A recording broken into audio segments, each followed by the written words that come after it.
Morning guys, so Monday morning, pretty much so grout day today really.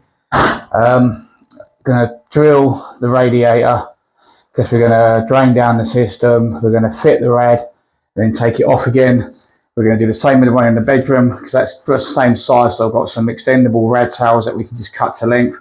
So once we drain down, we will drill and hang the towel rad, hang and drill the bedroom rad, get it all connected, and then we will then turn the valves off in the bathroom, refill the system up with new water. I'm not going to put inhibitor in because they're going to have brand new boiler fitted this week, so we're not going to go to the extreme of putting inhibitor in. It's supposed to be a waste, so they're going to do a power flush and stuff like that. So all the rads are going to go on today. This one will come off so we can grout. Might drill the holes for the shower. We'll just get a lot of little bits done, but today's mainly grouting, to be honest. We've already de-pegged and scraped most of the tiles out. They do need a thorough clean, which is my next job. I'm going to scrub the hell out of these because then we've got that resin grout going on. It's all looking pretty good though, I think. The floor's all looking nice. I've got some ivory silicone, so once the grout is finished, we will silicone all these, silicone all around the tray and everywhere. Everything done in ivory so that it all just blends. That way there'll be no white silicone anywhere. Maybe probably not do it anywhere at all, just do ivory everywhere. That way there's nothing that stands out in your face. But yeah, I think we're looking pretty good. So like I say, we've already raked out and hoovered, but now it's time for the final clean. So it'll be a scrub, make sure that all the grout is out, the grout lines, make sure all the tiles are clean, no pencil marks. So that's going to be our first job. So stay tuned guys, and we will get this Go Poxy grout in today. So it'll be a bit of a, try and do a bit more detailed videos on this stuff. I've researched how to do it. I've read all the paperwork. Like I said, I've not done it myself before, but it looks pretty straightforward. It's more about taking your time and just doing it right first time. So stay tuned guys, we'll see you in a bit.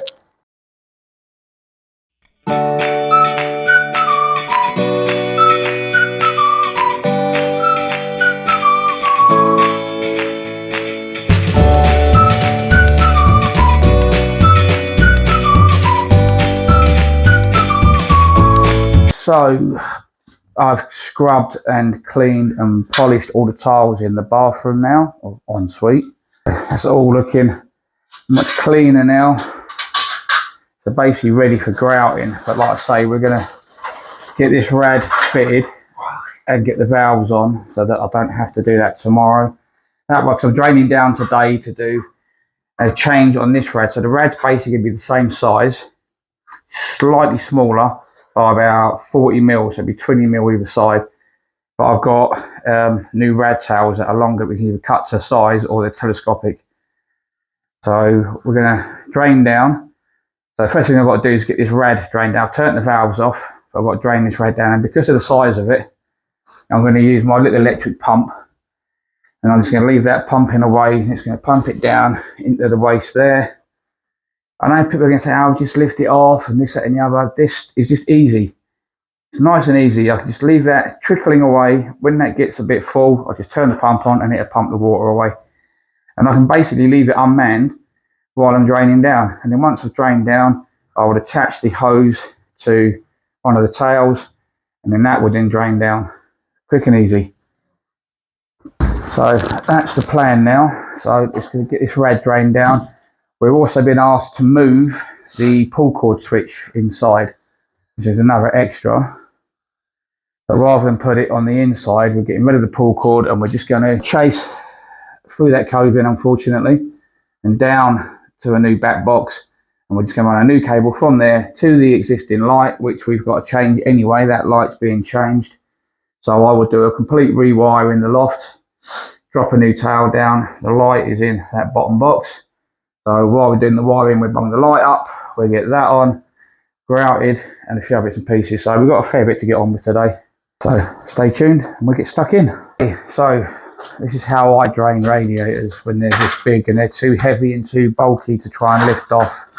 So like, rather than like bucket turn it off, bucket, turn it off, bucket, turn it off. This is just the quick and easy way of doing it. I've got the drain bleed key unwound, allowing air in, and as you can see, that is filling up nicely. And all I do is just turn my little pump on, and that will drain that water down. Obviously it ain't sucking on a bare mat. That will just pump that water away now at a nice steady rate into the waste over here. That should now, if my pump's working, there it is. It's just trickling at the minute. There it goes. So that's just going to start pumping away, the more the merrier. So that will just pump that water away slowly but surely. Just keep it plumbing away. Eventually the red will drain. I have got like a little gauze thing for it, but I don't know where I put it. Yeah, as you can see, almost drained, so I'm just going to turn that off now. Red is still draining. It's coming out there quite fast now, but having that little pump just makes it so much easier to drain down. And then once the red's empty, we can then lift it off. See how quick that drains it? Turn it off again. So much better, and these buckets are such a time saver. So literally when we're done, that red will go off, go outside in the bin, and then I can drain the rest of the system down, get the new radiator on the wall, get the radiator on the wall in the bathroom, get it all connected, refill the system, happy days.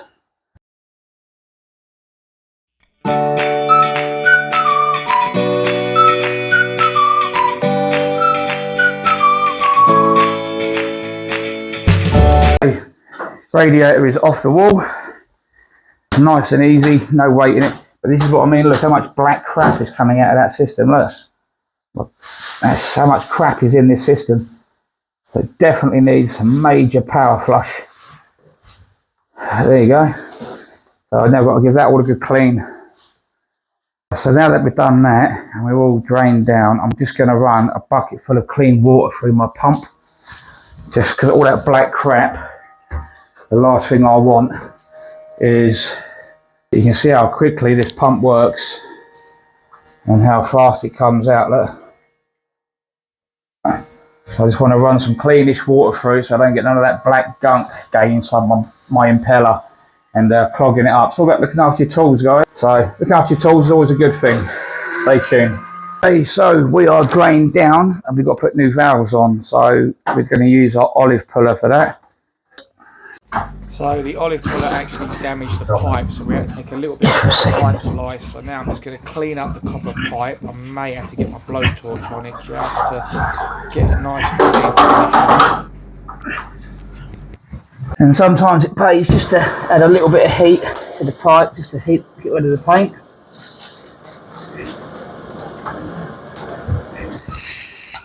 So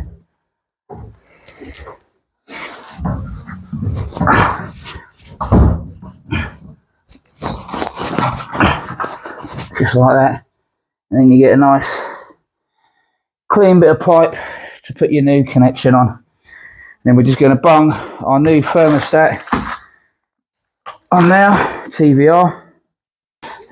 Let's stick this on like so.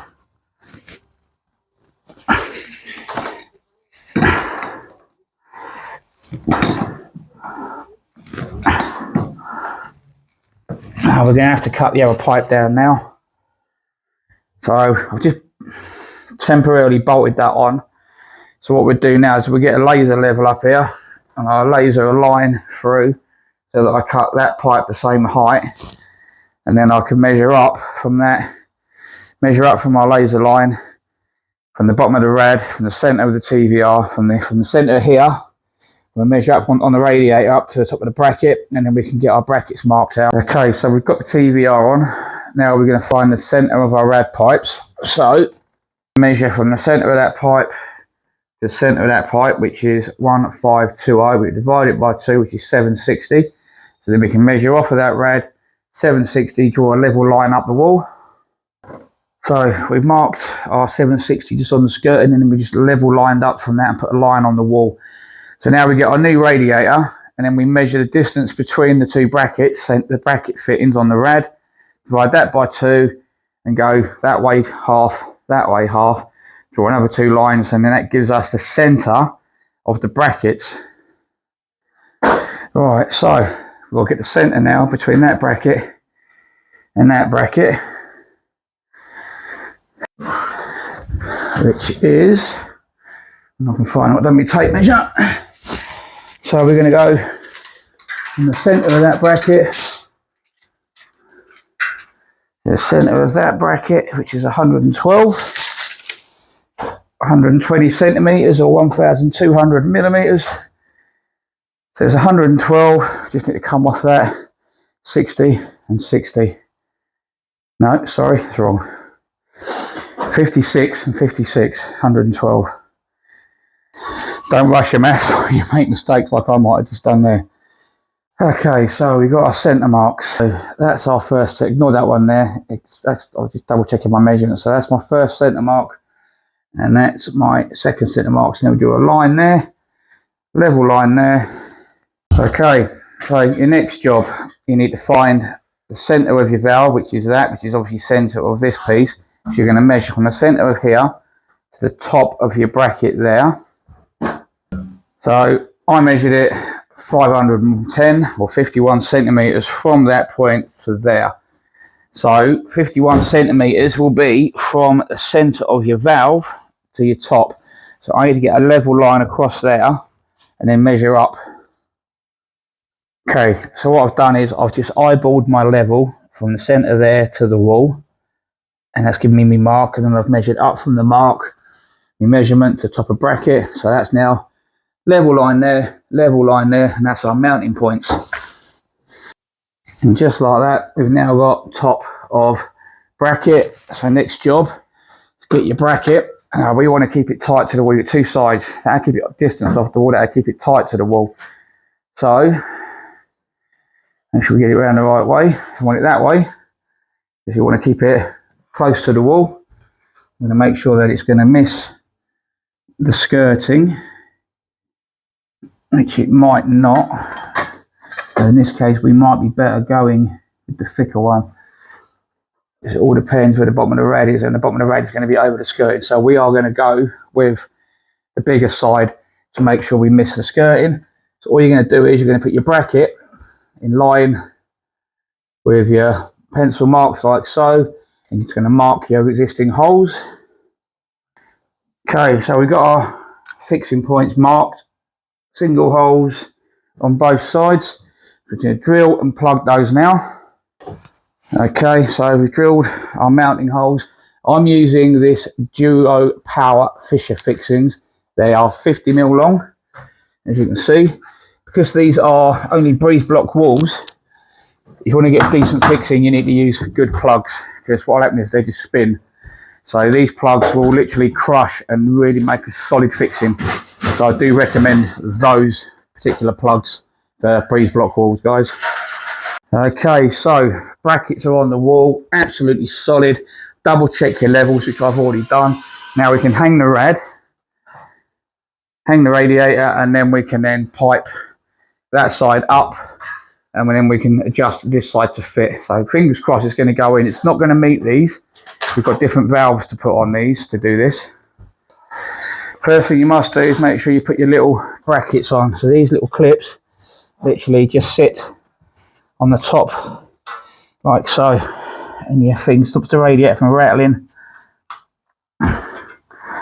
Get those in there, all sides, just like so. And now we can mount our rad.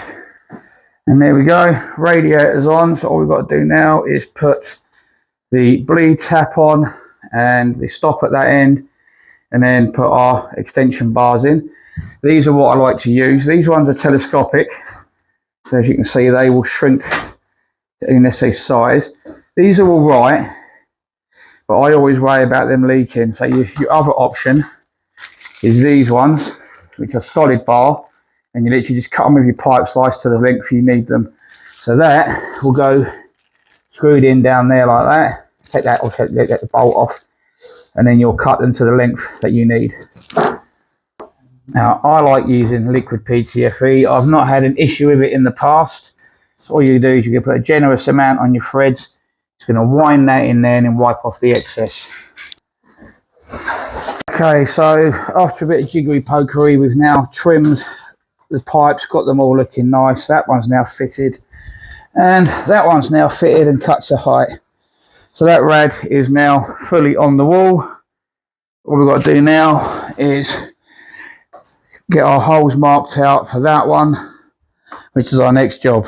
So that ended up being a bit more of a faff because I did it the hard way, which just goes to show you when you're trying to film your content, sorry, hold on. When you're trying to film content and do the same and work at the same time, it is so easy to make mistakes. So I hold my hands up. I put the radiator brackets on the wrong way around. I had to change it, get it closer to the wall, which is how I would wanted it anyway. But now that's all on and done. So the other thing I would suggest, guys, if you're replacing your rad TVRs and valves and you have to put extensions on, keep the old ones because they make great flexi tap connectors. So always keep these, guys, always. Very good bit of advice for you. So anyway, onto the radiator in the bathroom now. So the first job we've got to do is get the rad all prepped, get all the brackets on it, and then we can put it on the wall and we can mark where we want to cut the pipes, and then we can mount the valves, just slide them on. I'm not going to bolt them on, not yet anyway, and then we can adjust and get the radiator level and mark the pipes. That's where it's going to take a bit of time and effort, so stay with us. Above where we're going, so that's all we're going to do, is like that, and then we can see what sort of length we need on our pipes, making sure everything's nice and tight, and that now tells me where to cut my pipes, so I can cut them now and then we can dry fit this. Okay, so they're now cut, same distance out the wall, so we're just going to clean our tails up, make sure we get rid of all the muck and adhesive, just like that. Got nice clean tails now, so now we should be able to push our valves on, level the radiator, and then mark where our fixing points are going to go. Okay, that was a bit tricky to do and record, so we've now got the outline of our brackets. So now we can take one of them off, use it as a mark, and do our fixing points. So we've got one of our brackets.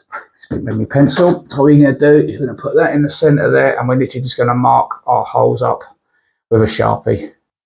Okay, so we've marked our holes. Now these are porcelain, so we need diamond hole cutters, diamond drill bits.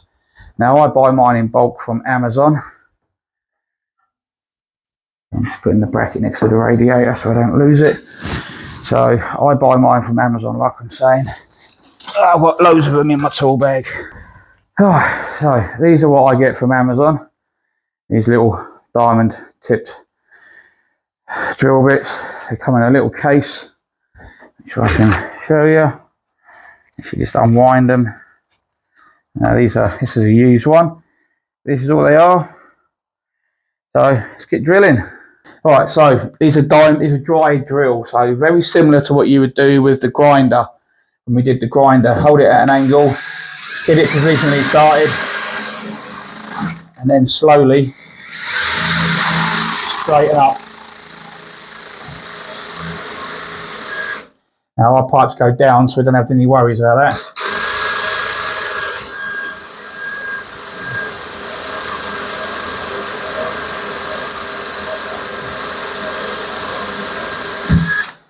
Right, these are breeze block walls, so once I get to that point I can just stop and use a normal drill.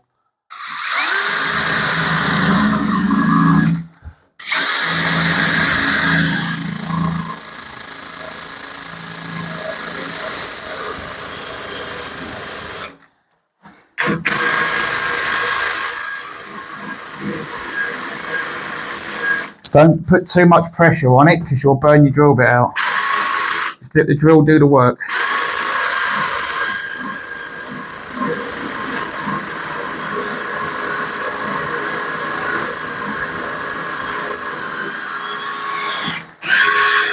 And that's it. Do that 2 more times, and then we can provisionally mount the radiator, make sure everything's square and level, do our bolts up on our valves, turn them off, and then we can refill the heating system. Okay, so holes are drilled, plugged. So what we do now is screw our mounting brackets on. Okay, so we've got all those on, but what I strongly recommend is leaving them a little bit loose. So just do this up, just hand tight, so you can do the final adjustments without them moving around. That's a bit loose, that one. But the others, they're nice and snug. I want my slots facing down on the bottom ones, and I want them facing up on the top ones so that I can get the screws in.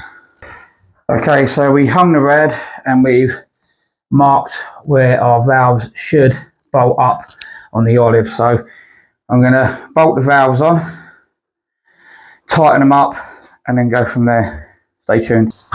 Okay, so she's on, she's level, she's bolted up. Now the issue I have found is that the only way to get it on is this, by undoing that one and pushing it all on at the same time. You cannot come down onto the valves.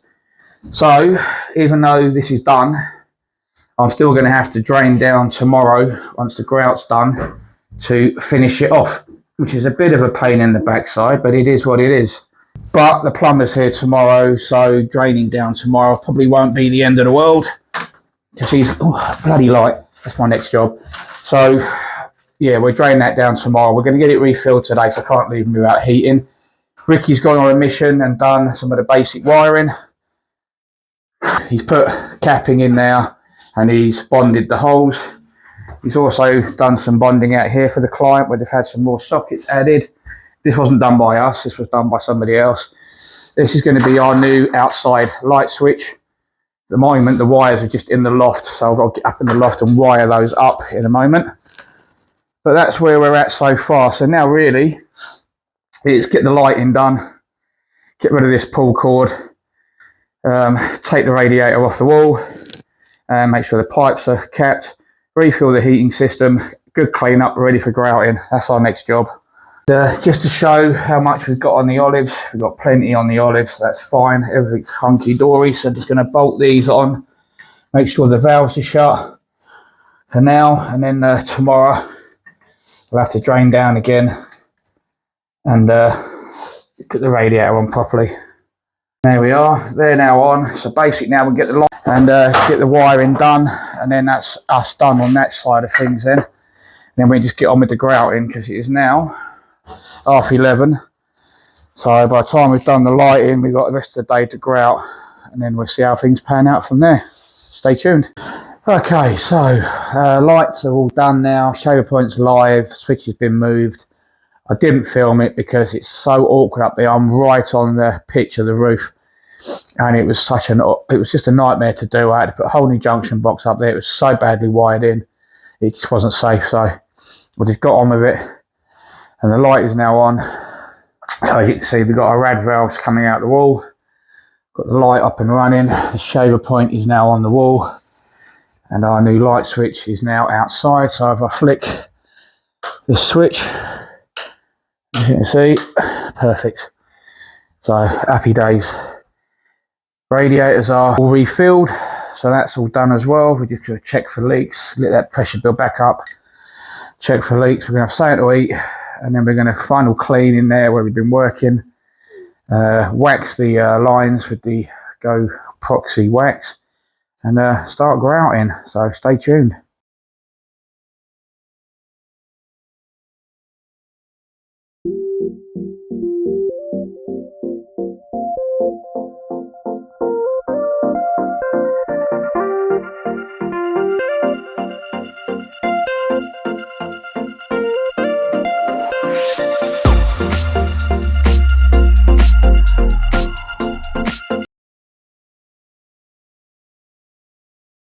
Okay guys, so as you've probably just seen, we just had a really thorough clean, got as much dust out as possible, hoovered all the grout lines out, wall and floor, and polished everything we can. So next job is to wax the grout lines. This is a priming wax. In this pot you get a sponge and a lid just to cover the top of your wax.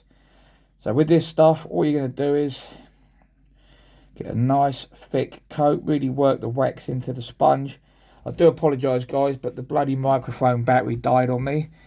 But anyway, this is what we got to do. So with this, you have to wax the outside of the tiles, not getting it inside the grout line. So you just come down either side of the tile or grout line, and you've got to do this on every single grout line. It's quite long-winded, but to be honest with you, this is actually the easiest part of the job. So I'm just going to quickly shoot along, do all the grout lines. You can actually see where you've been because it gets a little bit shiny. So just bear that in mind guys, keep checking, make sure you haven't missed anything, because if you do, you'll regret it. Alright, so next job, get the tools. So you get different tools for this. You get a right angled one, which for doing right angles, which has got a slight bend in it. You got this rounded one, and you get a ball with a different size for different size grout lines. So we're going to stick to the one that's already on it because it's the smaller of the two. And then you get one like this, which does a similar finish. And obviously you get your pack of caulking tools as well, which they do show you using these on the video, but I think I'm going to stick to the ball one because I think it's just going to be an easier finish. Not a big fan of these caulking tools. But anyway, that's neither here nor there. So then we're going to get the mastic gun. And obviously that's the blade scraper for scraping off the excess. So let's get stuck in. So this is the Go Epoxy resin grout. All you do is you just unscrew the end. I don't think it needs cutting off. I actually know it don't now because obviously I've already done this. So I'm just going to put it straight into the mastic gun, and when you squeeze it, it will just pop and unseal. So get the nozzle on. And we're going to put that into the gun. Just pull it back like that. Slide it in. It does actually lock in a certain way, guys. So make sure you do put it in correctly. And now we're going to squeeze it. And as we squeeze it, the two part will actually mix inside the nozzle. So the fun part. Now we've got to take our time. As you can see, it's got to squeeze it through this little spiral, which will mix the resin together.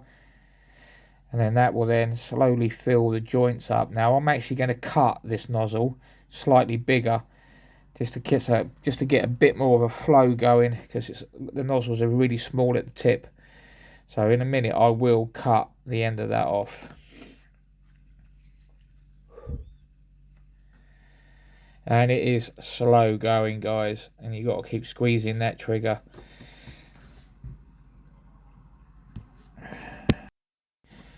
So now that we've got that one done, the next thing you would do is get your smoothing tool, which I've wedged in my pocket and can't get out. There it is. And then all you're going to do then, obviously you'll do the whole wall first, but this is just to show you. You just push that down like that, and that is literally all you're going to do. That is literally all you're going to do. So you're going to clean your tool off each time. So our next job is to grout the rest of the wall, as you can see, but it does take a lot of time.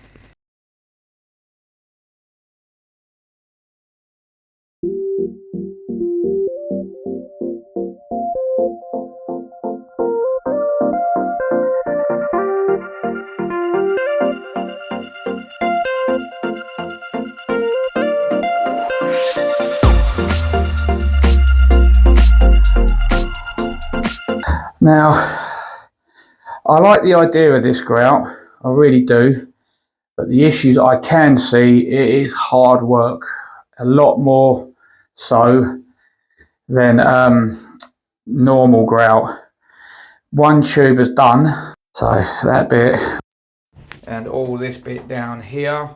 So we've got 6 tubes total, so I reckon this wall is going to take 2 to 2.5 tubes. So we've got plenty in the kit, but it is bloody hard work, guys. So this side is now all done.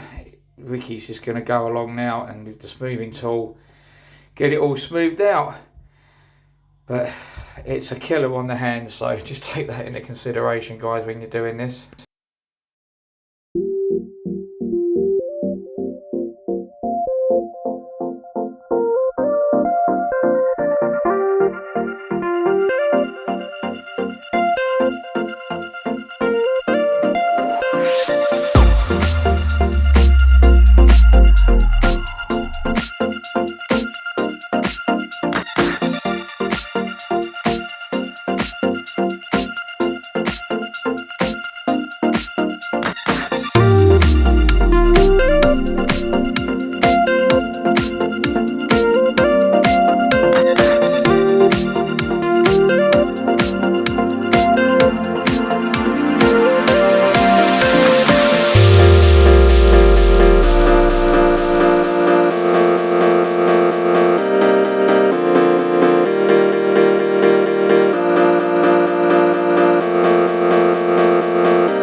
Okay guys, so walls are grouted. I've got to say it's hard work. My hands are killing me, absolutely killing me. Squeezing that trigger all this time for every one of those joints is hard work. What I do recommend, if you do it, squeeze the trigger at the very bottom. You get maximum leverage, and it doesn't. Your hands don't hurt as much. And you've only got to squeeze it and hold it. Slowly move along. Squeeze it, hold it, move along, and you will fill the grout lines up. This is what the walls look like now. Now, these bits here should all scrape off tomorrow with the blade scraper. You just got to make sure you get your joints looking nice. So that's all the walls done and dusted. But it's hard work. Probably takes twice as long as you would normal grout. Definitely easier than the ready mixed tub grout, epoxy grout. But still not easy to apply though.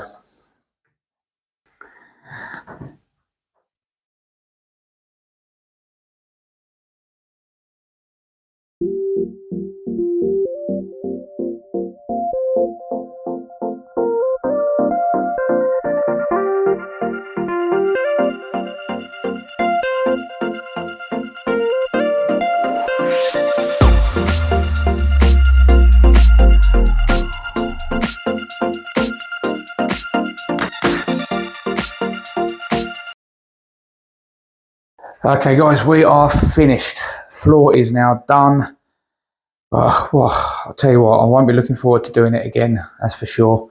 It is a killer, but it is what it is. We've got to get it done. So, as you can see now, floor is done. Everything's looking nice and pretty. All our grout lines are running nicely as well on the floor. Can't really go wrong with that. And so tomorrow, blade all this off, throw the radiator on, throw the shower on, toilet and vanity, silicon.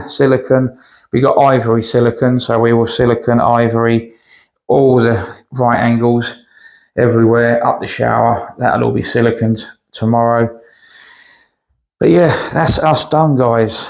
It is 3:30, so considering we only did a little bit of electrics, changed the rad and fitted a rad, that's how long this grout has taken to do. I reckon it's been a couple of hours faffing about with this grout. Maybe more than that, 3 hours. It is just that slow going, very slow going, but it is what it is. So don't forget guys, check out the video tonight. Last video's tomorrow. Hit that like and subscribe button, hit that notification icon so you don't miss out on your videos, and we'll see you tomorrow. Bye bye.